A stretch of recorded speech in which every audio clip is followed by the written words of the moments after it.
አዲሱ አጨብጫቢ ሚፍታህ መሆን አለበት። በነገራችን ላይ የብሩኬ ቀልድ አልተቻለም። ሰላም ቤተሰብ እንዴት ናችሁ? ደህና ናችሁ ወይ? እኔ በጣም ደህና ነኝ፣ እግዚአብሔር ይመስገን። ተመልሻለሁ።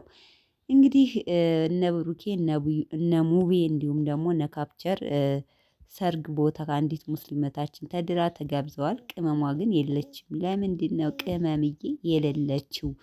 መቼም ብሩኬና ሀይሚ እንግዲህ ያው ባልና ሚስት ማለት ናችሁ። ባልና ሚስት ደግሞ ተለያይቶ አይጠራም። ሰው እንግዲህ ተጋብዛለች ወይ ላትሄድ ይችላል፣ አልሄደችም፣ ወይም ደግሞ እሷ ምንም ስቶሪ ላይ ያደረገችው ነገር የለም። ሰው አላቅም፣ እስካሁን አላየዋትም ማለት ነው። ግን ያው አንድ ሰው አብሮ ሲኖር ተለይቶ አይጠራም በሚል ሀሳብ ነው የተሰማኝን ስሜት ማለት ነው።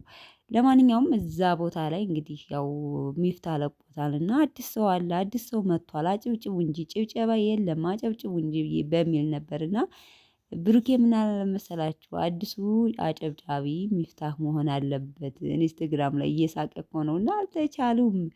በፊክቸርም የሚፍታን ሼር እያደረጉ ብታይ ሳቃቸው ጨዋታቸው ምንም አልተቻሉም ማለት ነው። እና ለማንኛውም መልካም ጋብቻ ብለናል እህታችን ማለት ነው። እና ቅመምዬ ለምንድን ነው የሌለችው? ቅመሟ የለችም። እንደው ቅመሙ ያለለችበት በነገራችን ላይ ደስ ይላል ትላላችሁ ቤተሰብ ማለት ነው። ለማንኛውም ቀልዳችሁ ደስ ይላል፣ ይመቻችሁ። እና ደግሞ ሳትጠሩ ለምንድን ነው የምትመጡት ሰው ቤት በሚል ሙዚቃ ለቆታል። ሳቅ በሳቅ ሆነዋል እነሱ። ለማንኛውም ይመቻችሁ ቤተሰብ።